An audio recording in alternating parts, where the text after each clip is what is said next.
Amigos, nuestros economistas ya están en su mesón. Quieren dinero, quieren dinero. Bueno, no hay otro tema, no se habla de otro tema en el mundo, ¿ah? Ojo, que YPF, esta nacionalización pagada, digamos, que está haciendo, que va a ser... ¿Perdón, pagada? Va a pagar, ¿no? Nunca son bien pagadas, porque los inversionistas extranjeros nunca van a estar contentos con todo lo que se llevan de estos países, así que en términos de el precio justo para ellos, siempre será la rendición pero total. Independiente de precio justo, lo que plantea la presidenta Fernández es pagar por ese 51%, digamos, ¿no? O sea, el valor real que tenga, digamos, claro, pero que no está bien determinado, porque ellos dicen que vale, algunos dicen que vale 18.000 millones de dólares, ellos están pidiendo 10.500 millones de dólares, pero hay datos que hay que tener presente en este negocio, digamos. De partida, la empresa tiene un pasivo corriente, digamos, o sea, inmediato, de corto plazo, de 5.000 millones de dólares. Además tienen otros pasivos, otras deudas, otras obligaciones por 3.400 millones de dólares. Tienen un pasivo ambiental de 9.000 millones de dólares. Le han imputado al país endeudarse o conseguir recursos para importar petróleo por 3.000 millones de dólares. Entonces todas esas cosas hay que ponerlas en el balance y después determinar cuál es el precio final. Porque esta operación de privatización de YPF le costó al país riqueza, le costó al país progreso, le costó al país dólares. Le costó ganarse. En consecuencia, habrá que ver cuál es el precio final después de descontar los costos. Partimos antes que quizás por el tema fundamental, si están de acuerdo o no con esta medida, por el precio. ¿Tú querías decir algo sobre el precio? No hay que olvidar que el año 99 Repsol terminó comprando el Estado el 14,9% y después generó OPAs por el resto y terminó desembolsando... ¿Qué es OPAs por el resto? Va enajenando, va comprando partes de la propiedad que se enajena y desembolsó un total de 13.500 millones de dólares en la época para hacerse con el 83% de la compañía en ese minuto. Entonces, yo comparto que muchas veces nosotros las empresas tienden a buscar el valor, pero aquí hay un tema que es bien claro. Aquí había un valor patrimonial hasta diciembre del año 2011, en el cual hay un 18% de Repsol que se cotiza en bolsa. Ayer volvió a bajar un 7%, se volvió a suspender la acción de YPF. Y cuando se hace la estimación que la propiedad vale 18.000 millones de dólares, es, ¿no es cierto?, con esta característica de que el 51% dicen que vale 8.000 millones de euros. Independiente del monto, yo creo que además esto es una nacionalización y no ¿no es cierto?, y no otra cosa, porque no veo la voluntad política también de pagar por parte argentina. O sea, además son procesos que son eternos, que duran ¿no es cierto?, muchísimo tiempo. Y yo veo el tema de YPF como algo... un accidente más de la errática campaña que ha tenido, de la errática decisiones macroeconómicas que ha tomando la Argentina. Partamos con estas finanzas clarías que han tenido con el famoso corralito, después posteriormente cuando... Pero eso no es del actual gobierno argentino. No, pero estoy hablando en general. Las gracias de Menem. Exacto. Y después privatizaciones. Cuando parte con el tema, bueno, la fijación de precios, cuando teníamos una superávit de una canasta, teníamos dólares, pero vámonos al principio. Ya hemos bandido el tema del precio, que es la coyuntura, digamos. Hoy día la discusión es cuánto vale ese 51%, por lo que ha dicho también uno de los ejecutivos máximos de la empresa ¿Cómo española. Lo dijo? Lo que dijo el subinterventor. No lo que mandaron a decirlo, sino lo que dijo la empresa. El subinterventor, ¿qué es lo que dijo? De una manera, me parece muy elocuente. Los tarados son los que piensan que el Estado debe ser estúpido y cumplir lo que dice la propia empresa. Eso lo dice Axel Kicillof, el subinterventor, viceministro de Economía. Bueno, me parece clarito, digamos, cuál es el espíritu de esta historia, ¿no? Claro, han dicho con otros términos lo mismo en el Congreso, es la portada de Página 11, por ejemplo, vamos a pagar lo que vale, no lo que nos piden, digamos. Y bueno, está esa discusión de la coyuntura, pero hablemos del tema de fondo acá, que tiene que ver con la medida, Alejandro. ¿Estás de acuerdo? Porque está muy dividida la opinión pública, los especialistas, con respecto a si se debe tomar una determinación así, si un país está en condiciones de tomar una determinación así, básicamente por lo que implica hoy día el modelo, por lo que implica el sistema, por lo que implica esta globalización. Veíamos a Argentina en el fondo, el riesgo país. ¿Tú estás de acuerdo con esto o no estás de acuerdo con esta medida? Hay dos cosas que tenemos que ser sumamente claros. Yo creo que un país es soberano de poder definir cuáles son los temas que para ellos son críticos y estratégicos en términos económicos, ¿ya? Y algunos decían erróneamente que esto estaba fuera de la ley. Si esto se constituye por proyectos de ley y esto pasa al Congreso lo aprueba, en el Parlamento argentino no estamos hablando de nada que esté fuera de la ley, digamos, entonces no es un tema ilegal. Pero sí afecta el tema de las confianzas, afecta el tema del riesgo país. De hecho, por ejemplo, acá sale hablando Martín Redrado, que era el ex presidente del Banco Central argentino. Y habla, por ejemplo, que no hay ninguna voluntad de invertir, no solo en inversiones extranjeras, sino que ya de inversiones locales, porque ellos desde el año 2003 han tomado una política bastante populista, en donde un superávit fiscal de tipo cambio competitivo y de balanzas comerciales que están elocuentemente parejas han ido malgastando los dólares, y Argentina hoy día ya no tiene dólares, y no tiene también a quién recurrir para adquirir los dólares. Entonces, una cosa es el hecho de que efectivamente sea justo en un momento determinado poder reclamar por algo, ese algo pagarlo.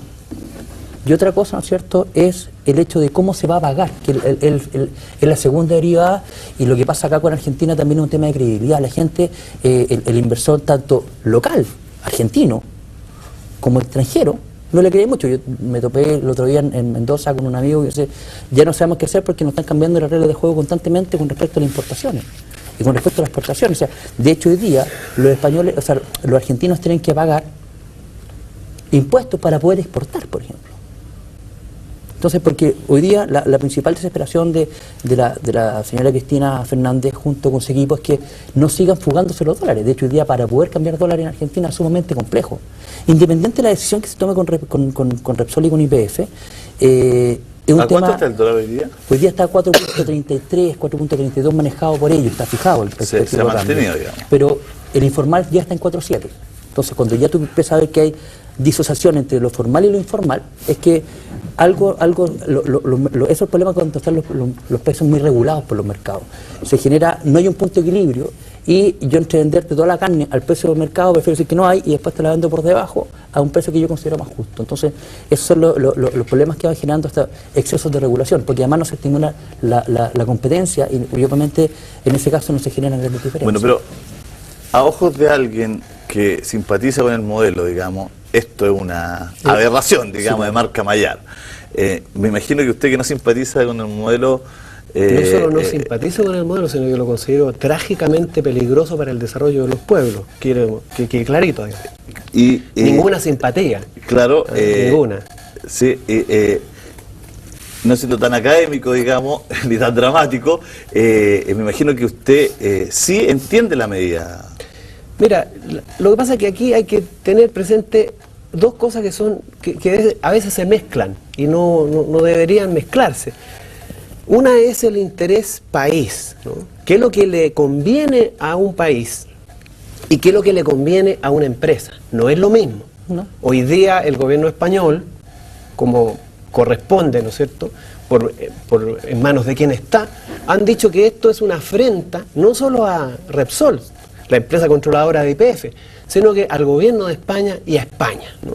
De una manera bastante indecente, ¿no? O sea, antiguamente los reyes mandaban a los filibusteros y a los piratas a robarse el oro de América. Ahora son los filibusteros y los piratas que mandan a sus reyes a hacer lobby para seguir robándose el oro de América. A mí me parece que aquí tenemos que tener claro que hay una cuestión que es el interés público y el interés privado.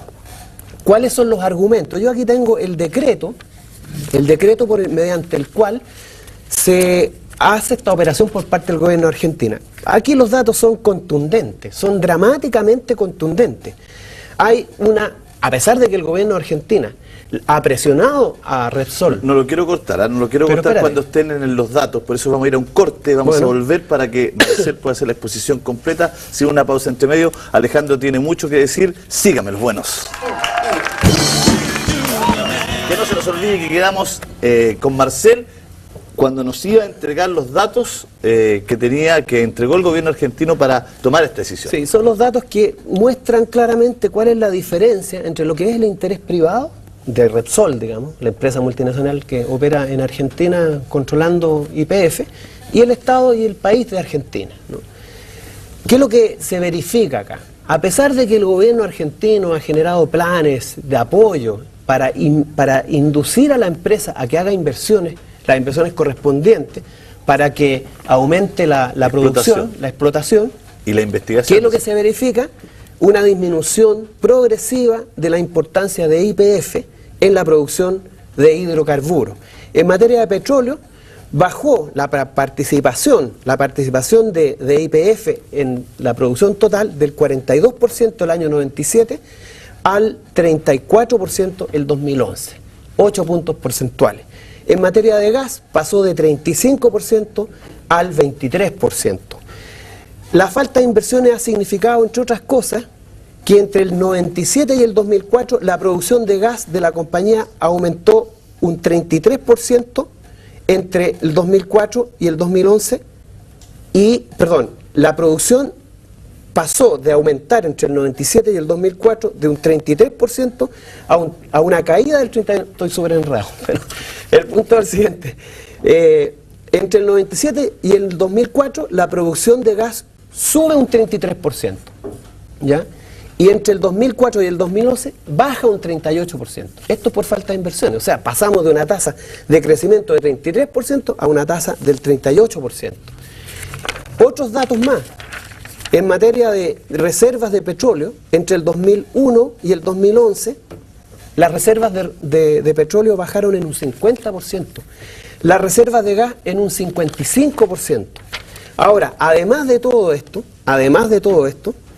esto ha significado pasar de ser Argentina un exportador neto de petróleo a un importador neto. Han tenido que el año pasado importar petróleo, hidrocarburos en general, por 3.000 millones de dólares. Ese es el problema para Argentina. O sea, Argentina hoy día, en vez de ser exportador de petróleo, es importador de petróleo. En vez de ser productor significativo dentro de esta empresa, dentro de la economía argentina, se ha reducido significativamente. ¿Y esto es producto de qué? De falta de inversiones y una decisión estratégica de la empresa, de decir, mira, este mercado en general no nos interesa completamente. Segmenta los mercados, se queda con los más rentables. Y es así como YPF, en el negocio total de Repsol, representa el 20% de todos sus activos, 20% de todos los activos, el 60% de la producción y el 30% de las utilidades. Por lo tanto, como negocio privado, para la empresa, fantástico, es un excelente negocio, pero para el país Argentina no representa ningún beneficio neto tener a esta empresa operando en su territorio, ¿no? Bueno, ahí hay una determinación estratégica, Alejandro. ¿Cómo se concilia respetar estos acuerdos, respetar la norma, digamos, respetar lo que las privatizaciones, cuando es una industria tan significativa y tan importante para el país? Aquí hay dos elementos que es importante que destaquemos. Por un lado, ahí están las cifras. Me gustaría también saber, por ejemplo, cuánto fue el incremento que hubo de estos suministros por parte del crecimiento del parque automotriz, por parte de otras entidades que consumen este tipo de combustible. El incremento, porque obviamente para hablar de participaciones también hay que ver el desarrollo. Si ha aumentado también el crecimiento del parque automotriz o ha aumentado para ver, ¿no es cierto? Si, o sea, el consumo aumentó. Exacto, el eso es lo importante que digamos para poder también comparar peras con peras. Según las cifras de una compañía internacional, Barclays Capital, el consumo de petróleo en Argentina creció un 38% entre el 2003 y el 2010.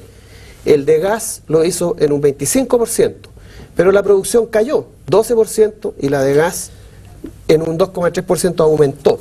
O sea, ha aumentado el consumo, obviamente. Ya, por eso no, era para ver también ese pero tema. También hay que tener presente un dato importante de la pérdida de producción. Entre el año 1998 y el 2011, la producción total de petróleo en Argentina se redujo en 16 millones de metros cúbicos, de los cuales 8,6 millones fueron caída de YPF. O sea, el 54% de la pérdida de producción es resultado de YPF. Y en materia de gas, ni hablar. El 97% de la pérdida de producción de gas en Argentina se debe a YPF. O sea, claramente hay una política de la empresa de reducir su importancia dentro de la economía, porque a él lo que le interesa es el negocio mundial, el negocio global, el negocio privado finalmente, y no ser una empresa al servicio de producir el petróleo que necesita la economía para su crecimiento y su desarrollo, ¿no? Yo me voy a remontar a un viaje que hice hace aproximadamente 2 años y medio a Argentina. Me tocó estar en San Rafael. Y a la Matilda, mi hija, le fue a comprar un paquete de papitas fritas. Papitas fritas, este snack de 80 gramos. Le digo, ¿cuánto vale? Y dice, ahí está el precio. Y uno, de forma natural, lo que hace es tender a ver la bandejita donde está el precio en el fleje. Digo, no está, señor, está puesto en el envase. Eso te viene a evidenciar que automáticamente, cuando tú empiezas a regular los precios, le quitas competitividad al sistema. ¿Ya? Entonces, da lo mismo si yo esa papa frita la vendo en un kiosco que se está cayendo a pedazos o la vendo en un hotel 5 estrellas. Está regulado. Y ese tipo de cosas son las que empiezan a mermar los incentivos de producción. Pero si tú mismo has dicho que es importante regular. Pero sin lugar a dudas, pero también, pero regulemos también en condiciones, no puedo regular, o sea, si yo caigo en una regulitis, mato la competitividad, y ese es el problema que está pasando en Argentina. Hoy día tenemos un precio que viene fijado por ley. Regular la industria, no los productos. Exacto. A ver, Alejandro, ¿en Chile hay regulación? Sí, claro. ¿Y dónde está la competencia? Porque no hay regulación. Pero por eso, y es lo que venimos hablando acá, históricamente, déjame terminar de poner medidas, después rebatimos, si no se me va a ir también la idea. Cuando tú tienes precios fijados también, lo que hicieron los tipos y la defensa que hace Repsol aquí, ojo, yo creo que acá Repsol también tiene responsabilidad de no haber invertido en la explotación, pero también cuando yo tengo un mercado regulado, en donde el precio al cual se está comercializando el producto es muy inferior al valor internacional del petróleo, hace que efectivamente a mí no me interese en mayor medida como empresa generar mayor presión. Y si además me ven amenazando... Pero es que el petróleo no es de ellos, pues, digamos, o sea... Por eso, pero... No te puede no interesar cuando es un recurso... Te puede no interesar cuando es mayoresa, claro, digamos. La propiedad, pero la propiedad de explotación y el proyecto son de ellos. Y cuando te vienen amenazando, que además te van a quitar este tema, obviamente se genera un freno a eso. Pero yo creo que Alejandro, disculpa este punto, que digamos, o sea, yo creo que tiene que haber una diferencia que ni siquiera tiene que estar escrita, que me imagino que hay una diferencia ética entre los señores que manejan el agua en Chile. Si un día dicen, no, ¿sabéis qué? El agua aquí, que llegue al grifo de Julio César, de Alejandro y Marcel, de la gente, el agua no nos conviene, ¿no? Porque resulta que si nosotros damos el grifo allá en otros países, nos pagan más. Entonces, casa por media vaya a tener agua. Eso tiene que estar regulado porque es un recurso... Sin lugar a dudas, estratégico. Por lo que estoy diciendo que, por eso también aquí, lo primero que estoy diciendo que aquí hay responsabilidad también de Repsol de no darse explotación, pero se obedecía también a un tema mercado. Ojo, yo creo también aquí hay un error grande por parte de Repsol de no haber hecho las explotaciones a las cuales correspondientes. Y también hay un tema político. En Argentina se acaba de descubrir un yacimiento que se llama Vaca Muerta. Y Vaca Muerta se dice que es el tercer yacimiento no explotado más grande de petróleo a nivel mundial. Entonces obviamente ahí toma el tema, la propiedad de YPF, un rol mucho más estratégico de lo que es netamente lo que estamos hablando aquí, de solamente temas puntuales, ¿no es cierto?, de la producción o la eficacia o ineficacia. ¿Y Vaca Muerta sería de YPF o del gobierno o del Estado argentino? Ahora pasaría a ser del gobierno argentino con la producción. Lo cual hace de la decisión del gobierno argentino una decisión mucho más inteligente aún de lo que estas cifras que hemos expuesto aquí. Bueno, se parece un poquito a lo que se dice en Chile con el tema de Anglo American, porque se dice que el gobierno de Chile sabe que hay unas vetas que todavía no sean enorme, y que también por eso el interés del gobierno, o sea, Chile funcionaría de otra forma, con las normas y todo, un poco distinto a Argentina, pero en la misma dirección, digamos. Sí, el problema que estamos teniendo con Argentina, por eso yo te decía que es importante verlo en su globalidad. El problema de Argentina es que Argentina, en términos macroeconómicos, tenía una serie de errores que lo están llevando en este minuto a no tener a quién recurrir en su minuto para poder prestar dólares, para poder invertir dentro de ellos. Pero Alejandro, ¿hace cuánto que viene jodiendo a Argentina? Yo he escuchado a los economistas hace 12 años. La crisis del 29. Hace 12 desde que Argentina, su ciclo de 10 años. Pero espérate, 29, hace 10 años que vengo escuchando a todos mis amigos economistas, no, Argentina, no. Este año se pudre Argentina, ya pasa. Este año sí que se pudre Argentina. Este año sí que se pudre. No, con esta galla sí que se pudre. Después vienen los del trigo, no está poder. Pero pasan los años y ahí está Argentina. Es un país enormemente rico. Los países no hubiese caído antes, digamos. Pero, por ejemplo, hoy día viene el tema del Fondo Monetario Internacional, donde no se pagó una deuda importante. Después viene el tema cuando se hacen el gobierno. ¿Por qué Argentina hace el lujo de no pagar la deuda? Porque es un país grande, un país que tiene peso, un país rico en muchos insumos también. Pero después súmale que se quedó con, Pero Chile con la también plata. es un país rico, po. Pero, bueno, La diferencia es que tanto somos estamos- más indignos nosotros y estamos dispuestos Yo no sé a si pasó besarle el el tema- trasero relevante a la inversión extranjera en vez de tener una actitud digna respecto a lo que es el país, lo que es nuestra gente, lo que es el desarrollo de Chile. Esa es la diferencia. Aquí están dispuestos a besarle los culos relevantes a los inversionistas extranjeros, pero en Argentina no. Po. En Argentina no. Ni Esa siquiera, es la diferencia. ni siquiera los inversionistas locales están dispuestos a poner lucas ahí porque creen que, Bueno, que buscar el Los método de cambiar- inversionistas argentinos Sí, están claro. dispuestos a poner afuera, digamos. No, dicen que tampoco quieren invertir porque van cambiando la regla de juego a medida de la conveniencia de los temas macroeconómicos y cuán apretadas y cuán estrecha esté la billetera fiscal. Eso es lo complejo que tiene Argentina. A ver, como dato, la billetera fiscal, Alejandro, tú dirías que está apretada en Están con déficit. Después lo que quieren es que no se les sigan yendo los dólares. Hoy día se hicieron, ¿no es cierto?, de 150.000 millones de dólares que los fondos de pensiones que tenían para la jubilación argentina. Después entraron a meterle mano al Tesoro Nacional del Banco Central por instrucción también del Congreso. Tienen los precios regulados, viene ¿no es cierto?, esta nacionalización y la pregunta es, bueno, ¿después qué? Y tú te das cuenta que en este minuto se está quedando solo Argentina, sola su burbuja, en donde se está según datos, de hecho hoy día hablaba un académico, un economista académico ¿Por qué se está quedando sola? porque ¿a quién le va a pedir plata? Cuando tú tienes una inflación que es inferior a tu crecimiento, a la larga se te va a generar un problema social también sumamente grande. Y donde la variedad cambiaria no Pero es la real. que los bancos no estén contigo no significa que tú estés solo. Y O cómo... sea, yo creo que esa cifra hay que revisarla, hay que ver efectivamente.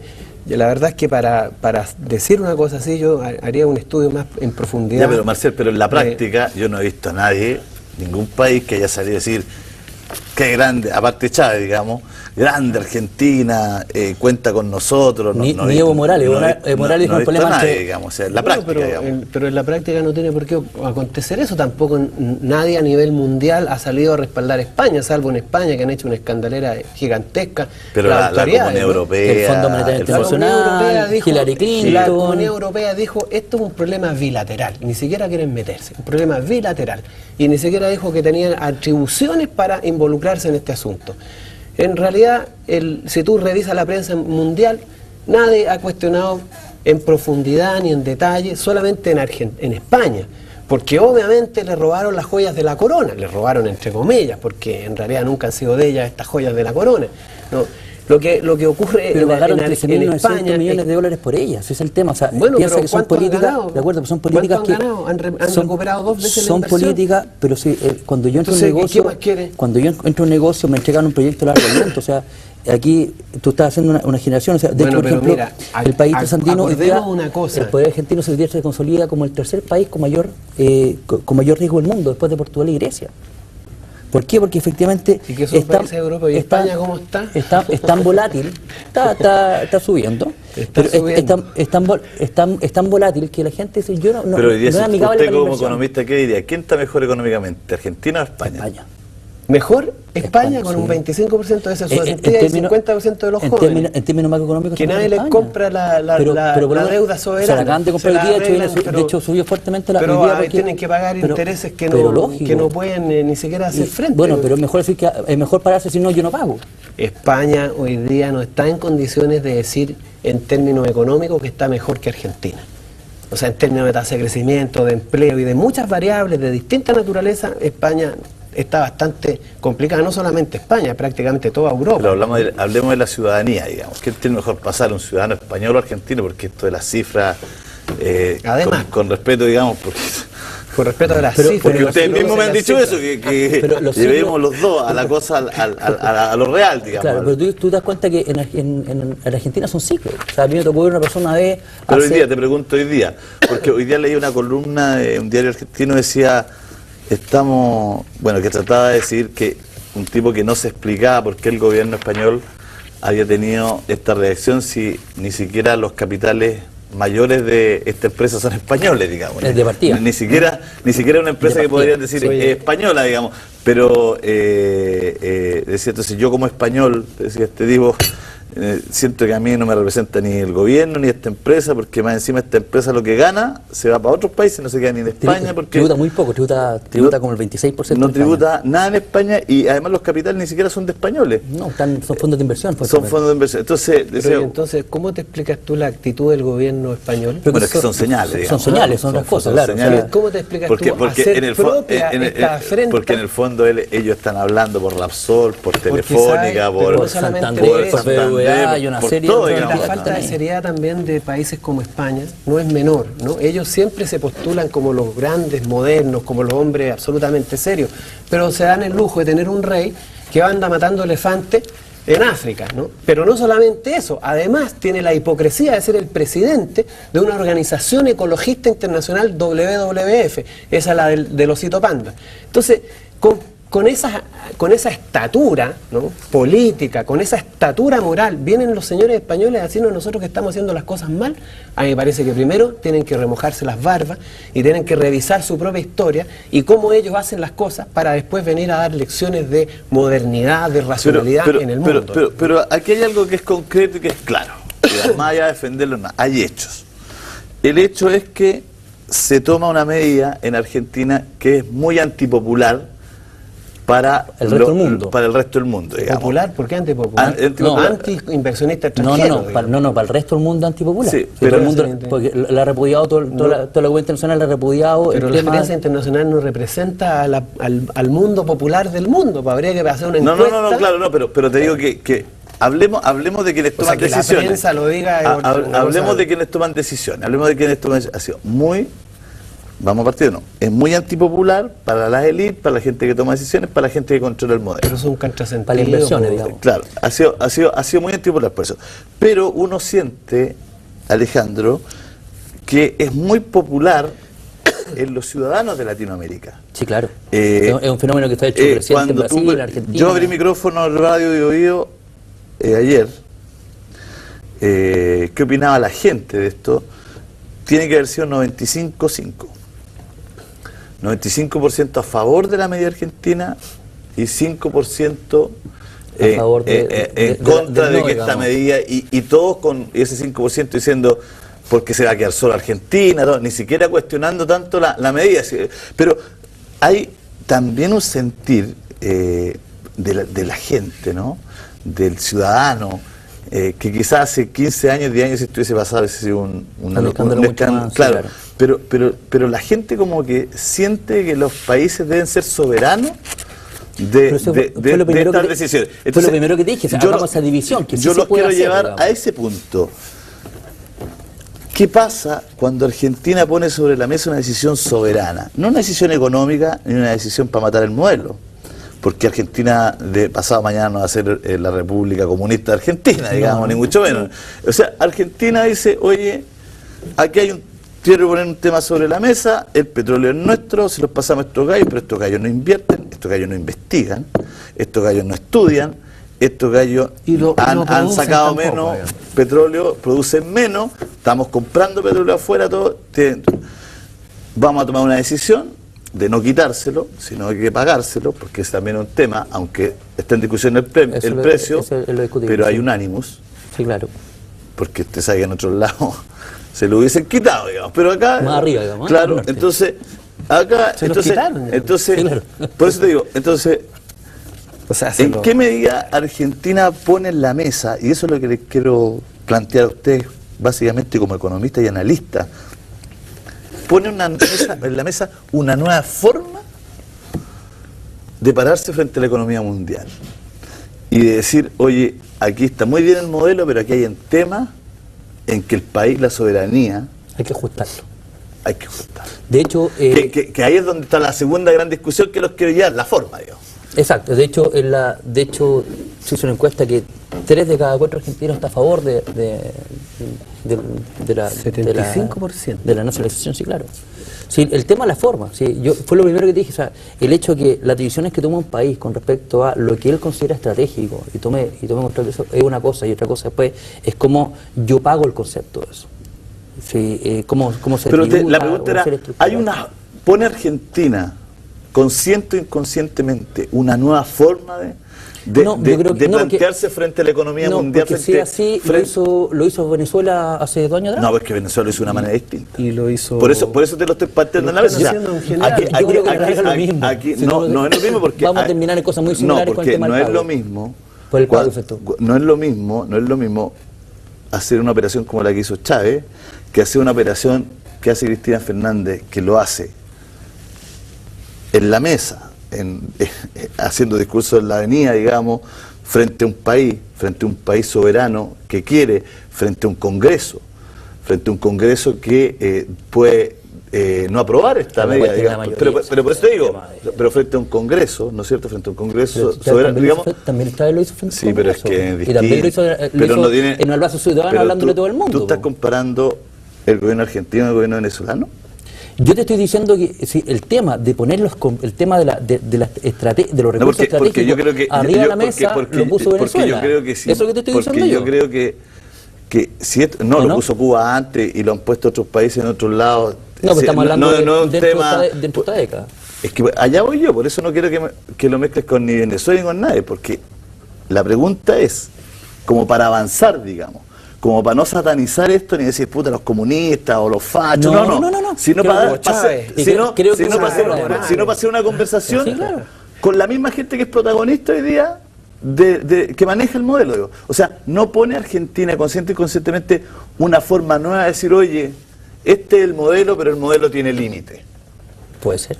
Hoy día... O sea, porque yo creo que esa es la discusión constructiva que uno puede dar como país. Decir, oye, sigamos igual, pero con el cobre se están abusando. Sí, oye, lógico. Sigamos igual, pero la carretera no puede ser la cuenta más cara de todo lo que yo pago. Claro. O sea, sigamos con el modelo, pero resulta que...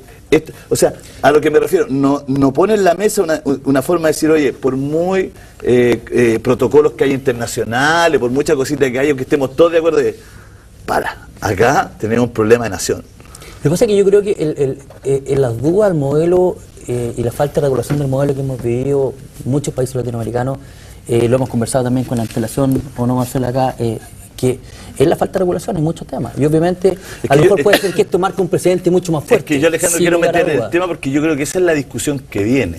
¿Sí? Porque esto en 3-4 meses más va a ser historia y seguramente va a ocurrir todo esto, lo que tenga que ocurrir va a ser YPF argentino, van a alegar, se va a pagar, pero va a quedar en la mesa este sentido mucho más, un hito mucho más marcado de la soberanía, digamos.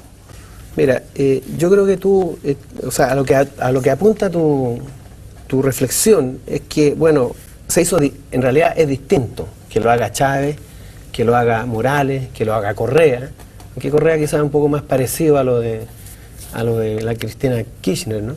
Pero que lo haga Argentina, ¿no? Porque el gobierno argentino no es un gobierno socialista, ni comunista, ni nada que se le parezca, ¿no? Es un gobierno de centro... Es un gobierno argentino.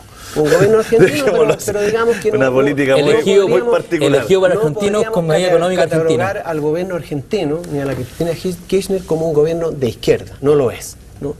Pero sin embargo, se decide a tomar una decisión de esta naturaleza. ¿Por qué? Porque obviamente lo que aquí está como antecedente es la crisis de un modelo de desarrollo global, mundial, que no ha dado los resultados esperados, que ha generado desigualdad, concentración de la riqueza, altos precios, pobreza. Ese es el resultado de este modelo global que algunos llaman neoliberal, yo llamo simplemente capitalismo salvaje o neocapitalismo. Este capitalismo no ha dado los resultados esperados, se le justificó ideológicamente, se aplicaron miles y miles de políticas, ha fracasado en todas partes del mundo, en Chile también ha fracasado, y el fracaso de este ordenamiento económico, en donde le entregan al inversionista extranjero, al capital privado, las decisiones relevantes de una economía, como qué hacer con el petróleo, qué hacer con el cobre, ha fracasado y ha fracasado porque no ha obtenido los resultados esperados en términos de progreso, desarrollo, autonomía, independencia económica. No ha tenido ese resultado y en consecuencia hasta gobiernos como el gobierno de la presidenta Kirchner tiene que tomar las decisiones que han tomado países como Bolivia, como Venezuela, como también lo hizo Correa, y lo está haciendo, digamos, ¿no? Entonces, eso es lo que está aquí de fondo, digamos, un modelo que simplemente está haciendo agua por todos lados.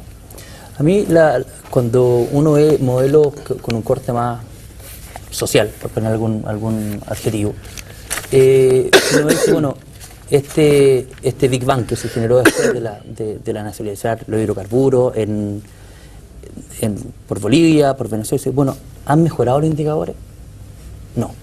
No hay mejores condiciones sociales, no hay mejores condiciones de salud, no hay mejores condiciones educacionales. Entonces también hay que ver el tema con un poco menos seco de sentirse abusados por el sistema. Yo creo que hoy día falta regulación, sin lugar a dudas. Y yo creo que también que, si bien yo no sé cuál fue verdaderamente la intencionalidad de la presidenta Fernández de poner sobre la mesa este tema, o si no es una de las tantas medidas para tratar de que no se le sigan dañando los dólares del país. No, pero por lo que haya sido, pone un tema en la mesa. Sí, sin lugar a dudas. Pone un tema en la mesa de los temas estratégicos y soberanos. Porque uno le puede dar muchas vueltas al asunto y puede catalogar esto como una medida populista, como una medida, ¿no es cierto?, para salvar las arcas fiscales, pero finalmente, por lo que haya sido, hay un tema en la mesa que tiene que ver con los recursos naturales de los países en manos de esos países, porque es un tema estratégico. Porque algo pasó desde que Néstor Kirchner dijo hace, no sé, casi 20 años atrás, que había que privatizar YPF para el progreso de la nación. Y de hecho vendió un 5% en 900 millones de dólares. Para el progreso de la nación. Algo pasa en 20 años que su señora dice, oye, el progreso no llegó para la nación y en vez hoy día de utilizar nuestro petróleo tenemos que comprarlo, nuestro hidrocarburo. Entonces, también ella tiene un punto, digamos, ¿no? Sí, o sea, los argentinos no son todos idiotas, por algo el 75% apoya la medida. Pero por algo tú estás también, o sea, estás poniendo un tema sobre la mesa y lo hemos venido hablando, hoy día estamos hablando del hidrocarburo argentino, hemos hablado con antelación también del tema del cobre en Chile, hemos hablado de la ISAPRE, hemos hablado del FP, hemos hablado de los oligopolios en general, que hoy día esas concentraciones están quitándole efectividad al modelo por falta de regulación. Y es un tema que es categórico, y claro, o sea, a lo mejor hay que ver también... No funciona con regulación. Hay que ver, el modelo está sustentado en la desregulación. Pero por eso funciona. Pero ve un poco también el modelo americano, la calidad de los americanos, cómo ha crecido, tiene un ¿tú crees que los americanos no regulan? ¿Tú crees que los americanos van a regalar el cobre como lo regalamos nosotros? Regulan mucho más, por eso te digo, porque tú dices, estamos, o sea, creo que el modelo capitalista americano es como el buque insignia de toda esta cuestión, y tú te das cuenta que son mucho en más un segundo vamos a continuar, síganme los buenos, vamos a ir a una pausa, volvemos de inmediato, denme solo un segundo, volvemos de inmediato.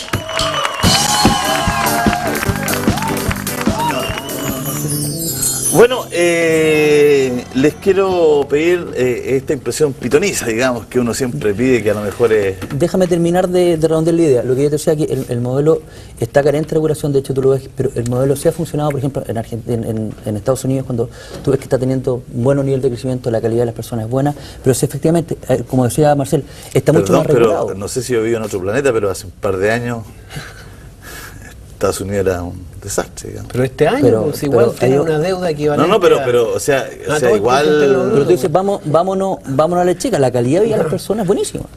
Los índices de salud y educación son buenísimos. Entonces, pero está sustentado sobre qué? Sobre la capacidad que tiene Estados Unidos de comprar barato, digamos, con sus dólares, que tienen la moneda internacional y hacen girar la maquinita. Hacen la máquina y se solucionan los problemas. Pero también por cero pesos, digamos, por cero esfuerzo compran lo que el mundo les produce. Pero hay un tema también de ahí, eso, en ese sentido también los gringos son mucho más pro regulación. De hecho ellos dicen, oye, máximo en una posición de poder, digamos. Máximo en un mercado se pueden concentrar X cantidad de actores. Sí. Y si te pillan pasado en 0,5 puntos, te caen y están, de hecho, por ejemplo, en La Vega. Pero es necesario en países, para hacer una comparación lícita, digamos, que no están en una situación de poder como Estados Unidos. En países como Chile, como Argentina, ¿no es cierto? No voy a nombrar Brasil, porque Brasil cada día está en una mayor situación de poder, digamos. Como España. Como España, como Portugal. Grecia, Francia. La verdad, están en situación de ellos decir, oye, yo me colgué a este modelo, iba en esta micro, pero resulta que esta micro viene funcionando mal, para mi gente me quiero bajar en este paradero. sin sabotear el modelo, digamos, pero sí decir, oye, en estos temas que son tan importantes y estratégicos para el país, yo quiero cambios. Porque si no, si en las sociedades no pueden haber cambios, ¿para qué seguimos arriba de la micro, digamos? Tienen que ser, o sea, tienen que ser viables los cambios. O sea, yo me niego a que mi hijo pague tal. Ojalá. O sea, yo quiero que cuando él compre su auto pueda transitar y que nosotros ya, después de 20, 30 años, ya hayamos pagado todo lo que invirtieron, recontrainvirtieron y recontrainvirtieron, digamos. Si ya lo pagaste, la recuperación de las inversiones que hicieron en carreteras la hicieron en 2 años.